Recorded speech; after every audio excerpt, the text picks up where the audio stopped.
Hello, and welcome to Judy's Creations in Crochet. Today is September the 15th, 2022. And I have to apologize, I made a big mistake when I started this video. This is my second time because I thought I was doing next week's video, not this week's video. And that's because this week I actually made two videos. I had to make my fall yarny YouTube hop video, and it got me all confused, and I thought I was also doing September 22nd today, and I'm not. Today is September the 15th. I want to say for everybody here today that this is week 3 of my big September celebrations. This is my podiversary and my birthday month. So every week this month I've been doing giveaways, and I've been trying to do a special feature each week, just to make this month a little different than most, rather than just showing finished objects and yarn. So today we are going to focus on a designer. This is the second time I've done this kind of video, and people seem to enjoy it. So I have been in contact with the designer, Whooley, and she has agreed for me to focus on her, do a feature on her this week. Now, Karen is a designer who lives in Washington State and says that the Pacific Northwest has a lot of influence on her designs. Just a teeny bit of background, and then I will go into the questions and such that I asked her. Karen, I believe this year, is celebrating 25 years of designing.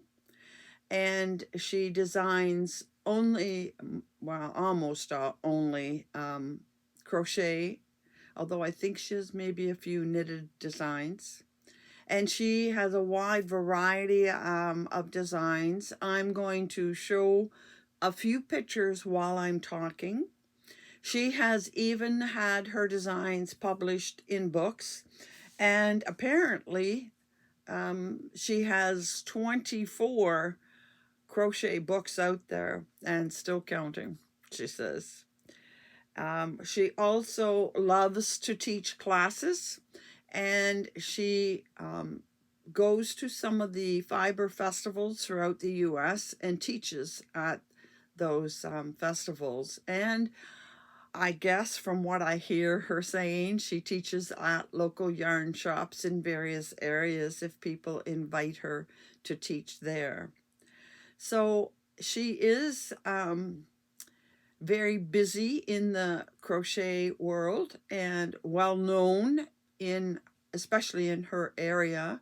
So I thought I would focus on her designs because she's new to me. I just discovered her last spring when I made this particular pattern. And you have seen this before because I showed it to you when I finished it late spring or early summer.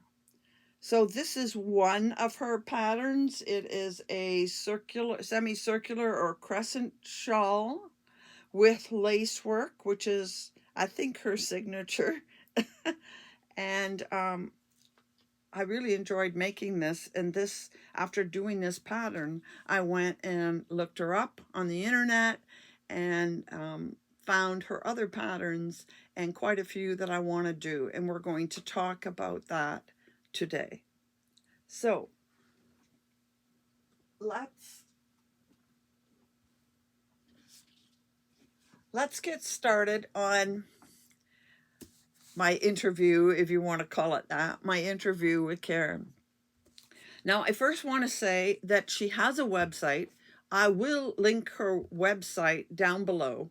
She sells her patterns on her website, although a few of her books, of course, are available in Amazon, and I think you can purchase them right from her as well.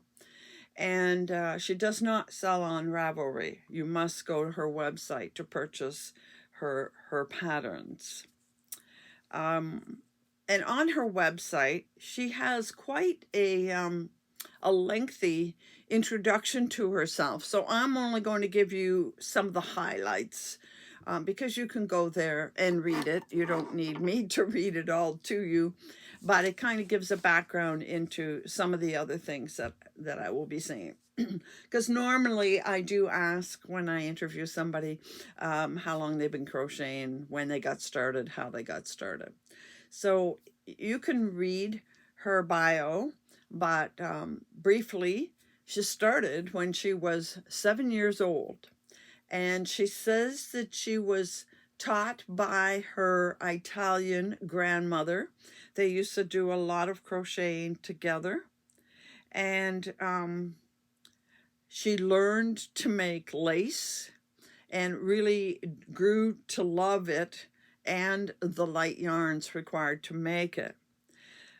She actually learned in Italian because that's pretty much all that her grandmother spoke. But they would get items and study them and determine the stitches and everything used to make the item, and then they would do what Karen called reverse engineering and come up with a pattern similar to what they were studying. The very first thing she made or learned to make was a covered coat hanger, and she says she still has it to this day. Then when she was 12, she took a class. She thought there was more she should learn. She wasn't using patterns at that point. She was only crocheting what her grandmother could show her. So she took this class when she was 12 and found that she was way beyond those. I think they were beginning learners in the crochet class. So that got her start in crocheting. Then I asked, well, how did she get into designing? Well, a little bit through what she learned with her grandmother in studying patterns. She found that whenever she was following patterns, that she was always tweaking them. She always making changes in designs. And she then, as an adult, found herself at home in the mid-90s. I think she said she was at home because she started a family at that point. I'm not sure. But she found that she could find crocheting on the computer. And so she got into following crochet on the computer and ended up joining a group called Crochet Partners. And that was when she realized that there were so many crocheters out there. She had no idea there were so many crocheters. And I believe it was, I think it was when she was in the group at 12 that she actually bought a crochet book. And that is where she learned to read patterns. Being in this group online kind of got her to start her own blog, mostly a blog where she just showed pictures of what she was doing. But I think it was also through this crochet group that she met a few women, one in particular who became her mentor. I guess she was also, or had already been designing, and her name is Terry. I can't pronounce the last name, so I'm just going to say her mentor was Terry. And you would see this on her website if you go and read it. Terry encouraged her to submit her designs somewhere. So finally, through her encouragement, she submitted 3 designs for washcloths, and she submitted them to Annie's Attic. Now, I think those of us that have been around a while are familiar with Annie's Attic. It's not called that anymore. I believe it's just Annie's or Annie's Crochet. or Annie's Crafts maybe, because she covers a lot of things other than crochet. But Annie's Addict is what I knew in my younger years. They were accepted, and she said that was the start of her designing career. So that's quite a while ago that she got into designing, and she hasn't looked back, I don't think. As you can see by some of the pictures that I've been showing on the screen, she designs in a wide variety of areas. She designs for children. She now has a grandson that she's making items for. And she designs for men as well as women. And she makes socks and sweaters and other things as well as shawls. But I ask what her favorite item to crochet is or to design, and she says for both, her favorite is shawls. So you will see she's had quite a number of shawls come out lately. And in shawls, we kind of include wraps, and I'm going to show you a couple of those shortly. She says, though, she's starting to enjoy doing sweaters as well. She didn't used to do as many, but she's doing more now. I ask where she gets her inspiration for designs. I think we're all kind of interested. Where do they get their ideas? She says, well, she gets her inspiration from everywhere. But living in the Pacific Northwest, she says it's such a beautiful area that she particularly gets her design ideas from nature. And I guess nature gives her ideas about textures and colors. But sometimes, she says, it's the yarn. She said once it was a tie-dyed t-shirt that gave her an inspiration. She says, this is way back. A tie-dyed t-shirt gave her an inspiration. She thought of it for quite a while and eventually designed a blanket from that idea. She says that she keeps a notebook nearby all the time, and when an idea pops into her head, she immediately writes it down in this notebook, so she has it for later. Now, I don't think I mentioned that she crochets and she knits, but she also spins. I should have said that at the very beginning. And all of these keep her pretty busy. But you'll find that she focuses on crochet. Not only does she have a website, but she has a YouTube channel, and she does a live Q&A every week, I believe on Wednesdays. So then I ask, because I always find this interesting, I ask if it's the design that determines what yarn she's going to use, or does she see a yarn and that inspires the design? And I think, like most of us, it's a bit of both.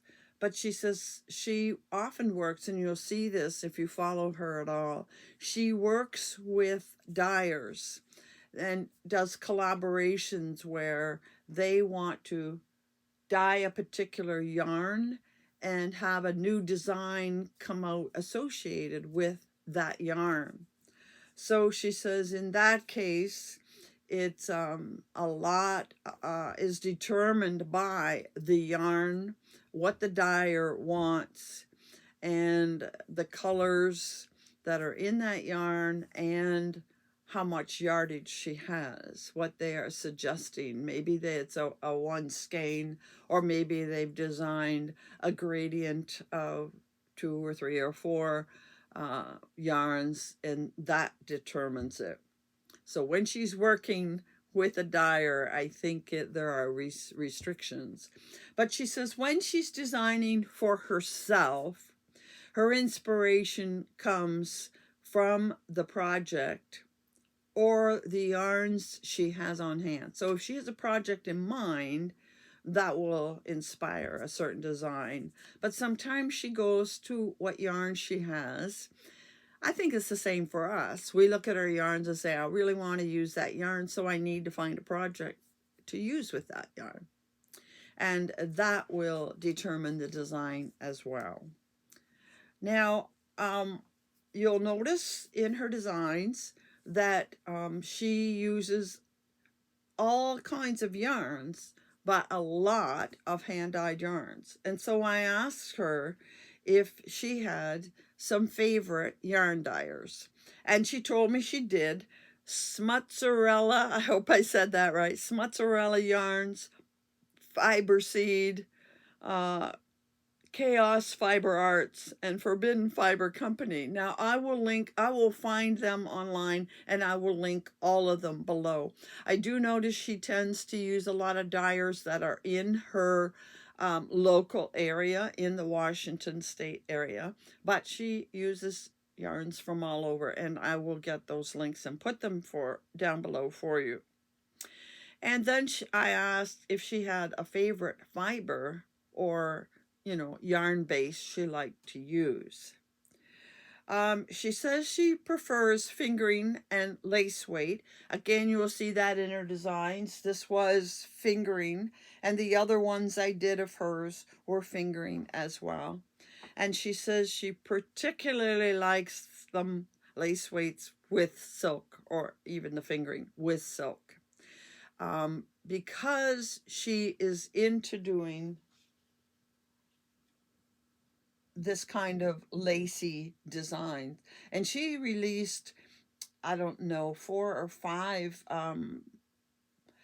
designs this past summer and early fall. And all of them had lacy borders like this. And I heard on her last YouTube channel, one of her followers asked her to design something that was totally a lace. It was a particular item, but a lacy item. And she said that she would give it some thought. I asked her about hand dyeing. She says hand dyeing is something she might like to do, but she would never get into it in a commercial way. But she would like to try her hand at it. So that tells you a little bit more about her. Now I want to show you some finished objects that I made using her designs. You will have noticed in the designs that we're flipping by, there is one design, and I'll put it here again. This time I'll do an insert beside me. She has one design that is called Home of the Brave. And I talked about this with you because I talked about yarn I got from the Chicken Lady Fiber Company, or Fiber Arts, back in the early summer. And I saw her being interviewed by Karen, and she had a whole big gradient package called the Patriot Collection that Karen used to design this wrap that you see here. And I asked at the time, well, we're not American. We don't want red, white, and blue. What about a package that's red and white? She said, well, she didn't have a package. She is willing now to do one for us. But at the time, she suggested I just get 2 kits and split it in half if it worked. So I did. I bought the kit and I did the pattern I just showed you. And I finished this a week ago, a little over a week ago. And it is the same pattern as Karen's, starting with the red, going into the faded red, and into the whites. But then I took the second kit and I went back into the faded reds and into the more solid reds. So to me, that exemplifies the Canadian flag. And I think I should rename this the True North Strong and Free. Part of our national anthem, like Home of the Brave is part of theirs. But this is a very long wrap. If I ever do this again, I would cut out quite a few rows because my hands are only making it to the middle of the faded red. So you can see how much longer it is on both sides from my wingspan. I put it on I have the foam puzzle pieces, and they're 2 feet each, and I think I put it on 5 of them, so I'm thinking this is 10 feet. So that's her Home of the Brave that I've done in the red and whites, and I still have that patriotic collection with all the blues left. You can see they're all minis. And I don't know if I'm going to make a shawl with all of these together, or whether I'll use one set and do one item and one set and do another item. I really haven't decided. I love blues, as you know, so I will eventually use them. Now, the second finished item I want to show you is, again, I'll put the picture up here, and sorry, I forget the name of it. It might be called Advent Scarf or something like that. She particularly designed this for people to use the Advent minis in a design. And so she used a package of Advent minis and made this scarf. So, you know, I have lots and lots of minis that I've gotten from Advent calendars. And I went and I particularly, can you see that? I particularly went and picked out all of my sparkle minis. You can see the sparkle in that. You won't see it in all of them, but this is my finished item. Now hers used, I think, 12. I think she used 12 minis, because that often comes a package of 12. And when I measured the first couple, I said, well, this isn't going to be very long. It's only going to be 4 feet. So I added in 2 more. So I think I did 14. And here are the colors, and it ended up being longer than I wanted. Should have stuck with the original, but that's okay. Here we go. And I finished this a week ago as well. I did 2 in 1 week. And here are all the colors. Every one of these is sparkle, but I don't think you can see the sparkle in it.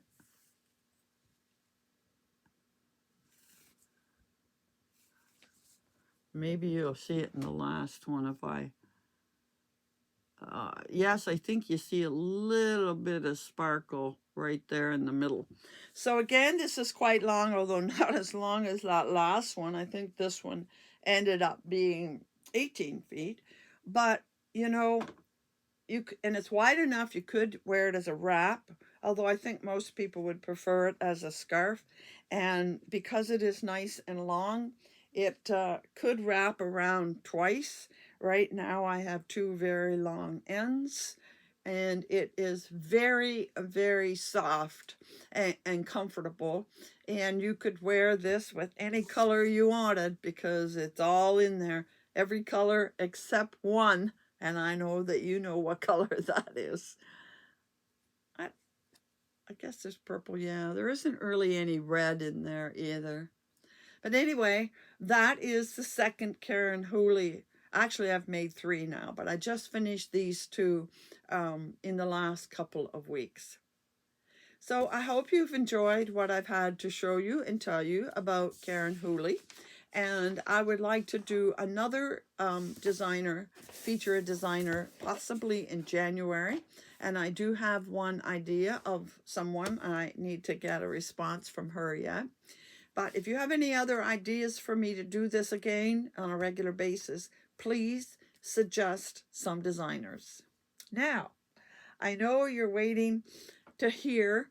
I was going to show you some yarn today, but we don't have the time because I don't want to make this video too long. So I know that you're waiting to hear who won this lovely project bag from last week. So here is a screenshot. Congratulations, Maritza. And I hope I'm saying that right. Maritza's a fairly new designer, new follower, but she has been following every week and making comments lately. So I hope you enjoy your prize. We have a piece of wool here. And it will come with a few other goodies in it. And what I need you to do, Maritza, is to email me at judyscreations21@gmail.com. I need your complete mailing address, and then I will get this in the mail to you as soon as I hear from you. So congratulations to you. So I have a little bit of yarn to show you. I won't show you a lot. Just one group of yarn that I received in the mail just this week. I don't want to run too long. So some of you may be familiar with Candy from Blue Eyed Style. I will link her in the bottom. You should check out her YouTube video. She does much like I do. She shows finished objects and she shows yarn, but she likes to design and she also likes to dye yarn. And every now and then she dyes up huge batches of yarn and tries new techniques, and then she sells her yarn. And I have bought yarn from her oh, 2 or 3 times before this. So I always check out her yarn when she's dyeing, and I wasn't quite fast enough this time. She's getting to be well known, and I missed out on one of the yarns that I wanted, but I did get 4 skeins, and I thought I would show those to you. So one of the yarns I received is this one. Now, this is Superwash Australian Merino yarn, 75% mixed with 25% nylon. Really, really pretty pinks and purples. I'm thinking this cries out for one of my CJ Brady patterns, a single skein, because I don't think I can really match real well those colors to put another with it, but I'd be happy with one of CJ Brady's. And this is it's fingering weight, 440 yards. And Candy's yarn, I don't know where she sources it. I think she tries different places, but it's always nice and soft, and it is a texture that I generally enjoy. Now, the other thing, she always does some sparkle, and you know me, I love sparkle. Whoops, we just dropped something. So I had to get one of her sparkles, but I have so much sparkle, I need to slow down. But here's the first one, and she calls this one, oh, that last one was called Happy to Help. This one is called Sparkly Minty Lavender. So we see some light greens and some purples, and can you see the sparkle coming through there? I think you can see the sparkle in it. This is 70% fine superwash merino, 25% nylon, and 5% stellina. And I think you see sparkle there. Yeah. And again, this one maybe is even softer than the other one. And again, I have a feeling this is going to be a single skein pattern. And then finally, she had tweed I think for the first time she's had tweed. And I really liked the look of it. And it was one of the tweeds that I wasn't fast enough to get. And I think it would have blended with these two. But even so, these are going to be gorgeous together.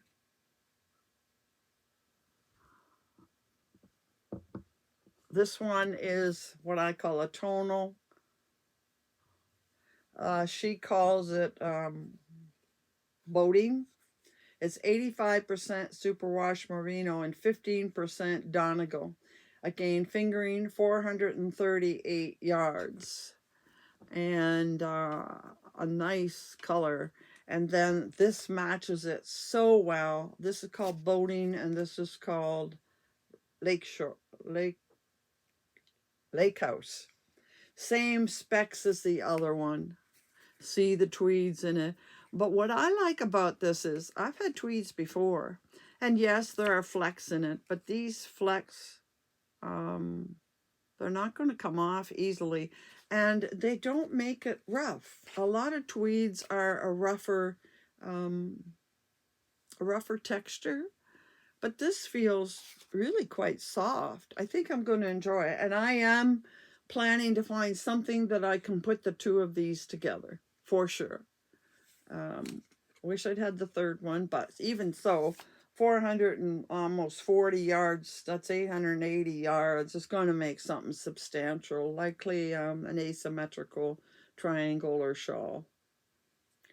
Very, very nice. And thank you, Candy. I really do like, especially these two. So I hope you dye some more tweed and maybe that other color. If you've written it down, you can do that other color again, because I really do like these. These are nice.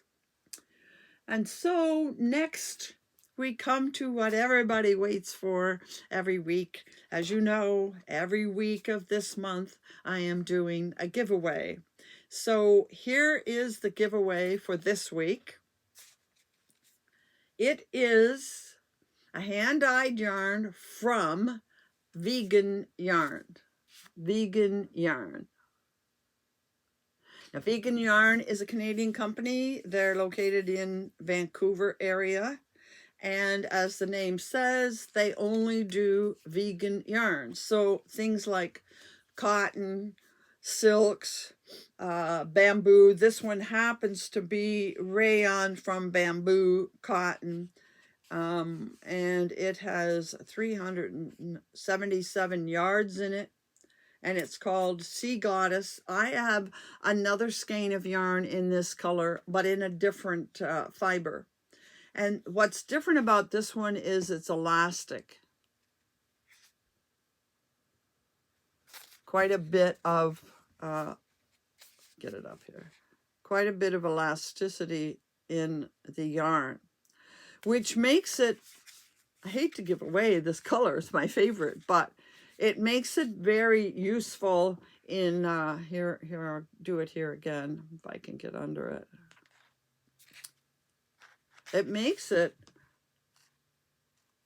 a very good yarn for making socks particularly, but for other garments that you want some stretch or give in. Like they say, it's good for sweaters and that kind of thing. But I know, you know, if you've been following me, that the chances of me making a pair of socks are so very, very slim. So I decided that as much as I love this color, I am going to give it away this week. So how do you win? Well, you have to put a comment in the comment box below, and the comment must use the word vegan. If you do not wish to win this yarn, you don't have to put vegan in your comments, but you can still please make a comment below telling me what you thought of this particular video. But if you put vegan in your comments below, you'll be entered in the draw for this yarn. And there are other rules. You'll find them all in the description box below, but you must be a subscriber. You must be 18 years of age, and then read the rest of the rules. They're all there. But this is completely sponsored by me. YouTube has nothing to do with it. Now, today is the 15th of September. I have it right now. And you have 5 days to enter. You make a comment within the next 5 days, which means you have until September the 20th, 6 p.m. Eastern Standard Time, which is my time zone. And then on that day, I will use the YouTube random comment picker to pick a winner for this yarn that is in a box with a number of other goodies to go along with it. So good luck, everyone, and I hope you enter for it. And next week, I'll tell you who wins. And next week, we'll be doing lots of yarny goodness. I'll be showing you yarn. I'll be telling you who won this yarn. I will be doing draws for more than one. Next week was not to be a yarn week. I've been alternating yarn with other things like the project bag and something else next week. But I'm going to do many skeins of yarn next week. So there will be lots of winners, like, I don't know, 5 or 6. We'll see how many I pull out. So please stay tuned again next week for more celebrating of my podiversary and birthday. And until then, happy hooking.